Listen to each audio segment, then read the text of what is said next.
चलिए फिर शुरू करते हैं। और हम पढ़ रहे थे वृत्तों से संबंधित क्षेत्रफल चैप्टर जो है वो हमारा 12वां ऑब्जेक्टिव उसका पढ़ रहे थे, जिसमें कि हम 15 नंबर तक बता दिए थे।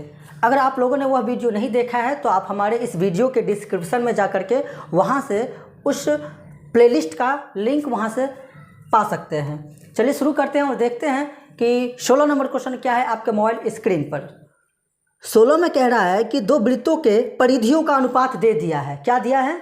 दो वृत्त के परिधियों का अनुपात दिया है। ठीक है, तो वृत्त का परिधि, दो वृत्त है ना, तो पहला वृत्त 2 पाई r 1 लगा दीजिए, दूसरा वृत्त 2 पाई r 2 लगा दीजिए, क्योंकि दो वृत्त है r1 r2 से दो वृत्त को हमें पता चलता है। ठीक है, इन दोनों वृत्तों का अनुपात क्या दिया है आपके क्वेश्चन में? तो 3:4 दे दिया है। क्या दिया है? 3:4 दिया है। ठीक है, हम यहाँ से क्या कर सकते हैं कि पाई से 2 से 2 को काट सकते हैं, पाई से पाई को काट सकते हैं। तो r1 अनुपात r2 बराबर 3:4 होगा। ठीक है, ये r1 जो है वो पहले वाले जो है वो पहले वाले का मान, ये दूसरा वाला जो है वो दूसरे वाले का मान हो जाएगा। ठीक, आगे क्या दिया है आपके क्वेश्चन में कि उसके क्षेत्रफलों का अनुपात क्या होगा। क्या पूछा है आपसे? उसके क्षेत्रफलों का अनुपात पूछा है। आइए फिर, तो वृत्त के क्षेत्रफल क्या होता है? पाई r स्क्वायर होता है। तो ये पहला वृत्त बड़ा अनुपात दूसरे वृत्त का क्षेत्रफल क्या होगा? पाई r स्क्वायर 2 लगा दीजिए। तो इसके क्षेत्रफलों का अनुपात हमसे पूछा है। यहाँ से हम पाई को हम काट सकते हैं, तो r1 का स्क्वायर बचेगा। तो r1 का मान क्या है? 3 है, स्क्वायर लगाए तो स्क्वायर लगा दीजिए। अनुपात r2 का मान क्या है? 4 है, स्क्वायर लगा है तो स्क्वायर लगा दीजिए। 3 का स्क्वायर कितना हो जाएगा? 9। 4 का स्क्वायर कितना हो जाएगा? 16। तो क्षेत्रफलों का अनुपात क्या निकला? 9:16, जो कि ऑप्शन नंबर जो है वो डी उसमें दिख रहा है। इस तरह से आप बना सकते हैं। परिधियों का अनुपात दिया था, हमने क्षेत्रफलों का अनुपात निकाल दिया। चलिए नेक्स्ट क्वेश्चन देखते हैं क्या है आपके मोबाइल स्क्रीन पर। 17 नंबर क्वेश्चन है कि यदि किसी वृत्त के परिधि 4 पाई से 8 पाई हो जाए तो क्षेत्रफल होगा। क्या बोल रहा है? किसी वृत्त की परिधि है, पहले 4 पाई था फिर बाद में 8 पाई हो गया, तो उसका क्षेत्रफल क्या होगा, कितना गुना होगा, यह आपसे पूछा है। देखिए कैसे बनाएंगे इस सवाल को। मान लीजिए कि वृत्त का परिधि दे दिया है। वृत्त का परिधि दिया है ना दो कंडीशन में, तो दोनों बार हम क्या करेंगे, वहाँ पे वृत्त का फॉर्मूला लगाएंगे और वहाँ से r का वैल्यू निकाल कर आएंगे, फिर हमें पता चलेगा कि उसका क्षेत्रफल कितना गुना होगा। देखिए कैसे। सबसे पहले वृत्त का परिधि क्या होता है? वृत्त का परिधि जो होता है वो होता है 2 पाई r। वो किसके बराबर है? परिधि दिया कितना है? तो 4 पाई दिया है। ये फॉर्मूला है हमारा। तो अगर मैं पाई से पाई को काट दूँ, 2 1 2 2 दूना 4, तो r बराबर क्या निकला? 2 निकला यहाँ पे। ठीक है, फिर क्या कहता है कि उसी परिधि 4 पाई था तो फिर 8 पाई हो जाए अगर। ठीक है, फिर से क्या करेंगे हम? परिधि का फॉर्मूला लगाएंगे। क्या होता है? 2 पाई r होता है, और फिर क्या हो जाता है उसका परिधि? तो 8 पाई हो जाता है। 8 पाई हो जाता है, 8 पाई हो जाता है। तो फिर यहाँ से 2 1 2 2 चौका 8, पाई से पाई गया, तो r बराबर क्या निकला? यहाँ पे 4 निकला। तो फिर कह रहा है कि इसके क्षेत्रफलों का अनुपात क्या होगा। अब हम यहाँ से आसानी से क्षेत्रफल का अनुपात निकाल सकते हैं। कैसे? देखिए, तो वृत्त का क्षेत्रफल क्या होता है? वृत्त का जो क्षेत्रफल होता है वो होता है पाई r स्क्वायर। ठीक है, तो इस पहले वाले कंडीशन के लिए देखिए कि वृत्त का क्षेत्रफल पाई r स्क्वायर, तो पाई तो रहेगा ही ऐसे ही, r स्क्वायर, तो पहले में इसका त्रिज्या क्या है? पहले कंडीशन में 2 है, तो 2 का स्क्वायर कितना हो जाएगा? 4 हो जाएगा।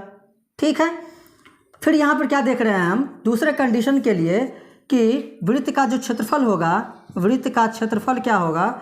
तो पाई r स्क्वायर, तो पाई r कितना निकला है यहाँ पे? 4 का जब स्क्वायर करेंगे तो क्या होगा? 16 हो जाएगा। हम यहाँ पर क्या देख रहे हैं कि पहले वृत्त का क्षेत्रफल 4 पाई था। ठीक है, अब क्या देख रहे हैं हम यहाँ पे? 16 पाई हो गया। मतलब ये वृत्त का क्षेत्रफल हो क्या रहा है? तो इसका 4 गुना हो रहा है ना।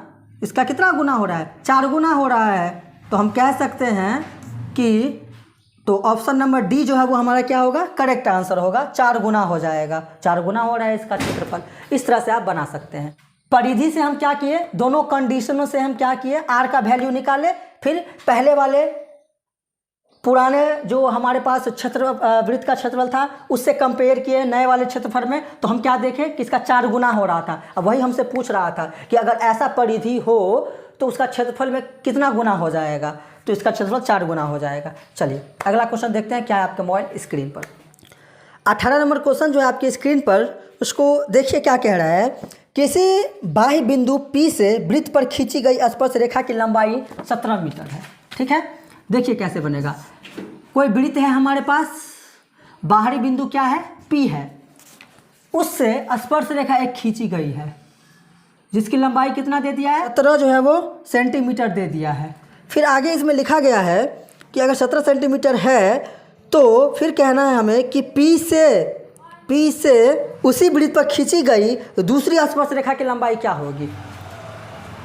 P से ही उसी वृत्त पर खींची गई दूसरी स्पर्श रेखा जो होगी उसकी लंबाई क्या होगी। तो बहुत सारे क्वेश्चंस में हम बताए हैं, वृत्त वाले चैप्टर में भी हम आपको बताए थे। या फिर याद रखिएगा आप कि किसी भी वृत्त पर 2 स्पर्श रेखा जब गुजरती है बाहरी बिंदु पर तो वो आपस में क्या होता है, समांतर होता है, बराबर होता है। तो अगर ये 17 मीटर है तो ये भी क्या हो जाएगा, 17 सेंटीमीटर हो जाएगा। तो यही हमारा क्या होगा, फाइनल आंसर होगा।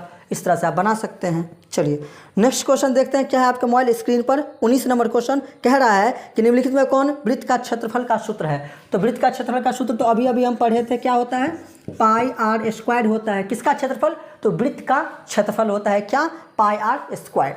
चलिए नेक्स्ट क्वेश्चन देखते हैं क्या है आपके मोबाइल स्क्रीन पर। यदि किसी वृत्त की परिधि और क्षेत्रफल समान हो तो वृत्त का त्रिज्या क्या होगा। क्या बोला है, परिधि और क्षेत्रफल समान हो, किसका, वृत्त का। तो वृत्त का परिधि और क्षेत्रफल समान हो तो वृत्त का परिधि क्या होता है, 2 पाई आर होता है। वृत्त का क्षेत्रफल क्या होता है, पाई आर स्क्वायर होता है। इस दोनों के बारे में कहा है कि ये दोनों अगर समान हो तो उसकी त्रिज्या क्या होगी।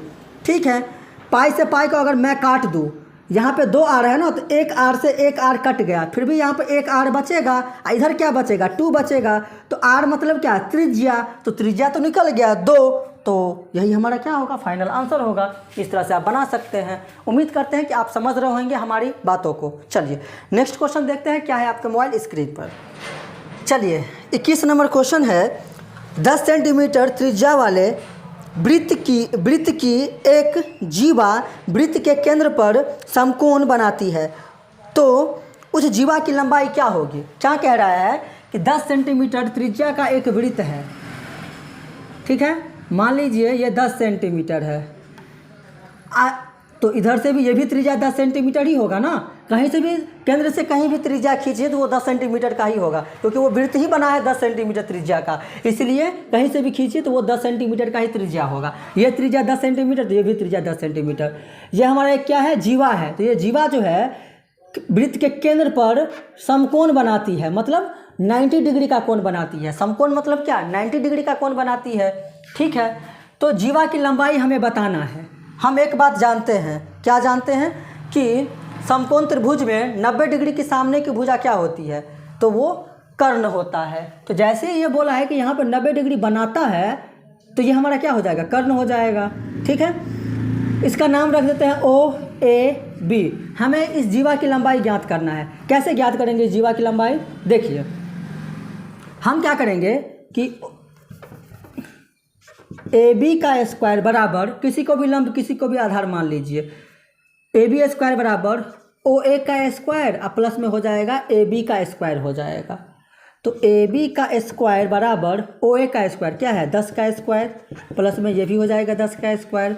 तो AB स्क्वायर बराबर 10 का स्क्वायर 100, प्लस में 10 का स्क्वायर 100।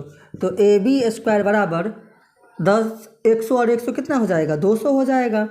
तो AB बराबर क्या हो जाएगा, √200 हो जाएगा। वर्ग जब साइड चेंज करेगा तो वर्गमूल बनेगा। तो यहाँ से हम क्या कर सकते हैं, यहाँ से हम 200 का तो सीधा सीधा वर्गमूल निकलता नहीं है। जब 200 का सीधा सीधा वर्गमूल नहीं निकलता है तो कुछ लॉजिक यहाँ पे हम लगा सकते हैं। तो AB बराबर 200 को ऐसा लिख सकते हैं 100 गुना 2। ऐसा लिखने से तो इस पर कोई इफेक्ट नहीं पड़ेगा, कोई इफेक्ट नहीं पड़ेगा। तो AB बराबर हम लिख सकते हैं 100 का वर्गमूल क्या होता है, 10 होता है, तो 2 का तो निकलता नहीं है वर्गमूल, तो क्या करेंगे, रूट के अंदर में ही रहने देंगे। तो यही हमारा क्या हो जाएगा, 10√2 सेंटीमीटर, ये हमारा फाइनल आंसर हो जाएगा। ठीक है, तो इस तरह से आप बना सकते हैं। उम्मीद करते हैं कि आप समझ रहे होंगे। और चलिए फिर,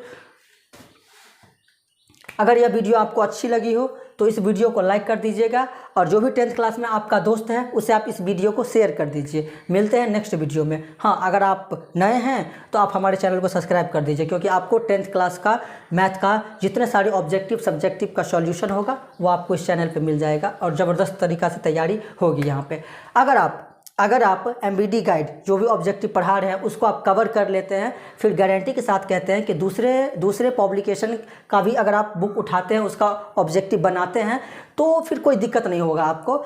एक आधा क्वेश्चन आपको नहीं आएगा, नहीं तो 100 में 99% क्वेश्चन आपको आ ही जाएगा, ये गारंटी के साथ कहते हैं। आप करके देखिए एक बार ऐसा। अगर आप पहले के वीडियो सब चैप्टर वाइज नहीं पढ़े हैं तो आप इस वीडियो के डिस्क्रिप्शन में वहाँ पे प्लेलिस्ट मिलेगा, या फिर चैनल में जाकर के आप वहाँ से प्लेलिस्ट मिलेगा। चैप्टर बाय चैप्टर एक एक क्वेश्चन को बताए हैं, कुछ भी नहीं छोड़े हैं, पूरे कंसेप्ट के साथ बताए हैं। वहाँ से जाकर के आप पढ़ सकते हैं अच्छे से, और अपनी तैयारी में और भी जान ला सकते हैं। चलिए मिलते हैं नेक्स्ट वीडियो में।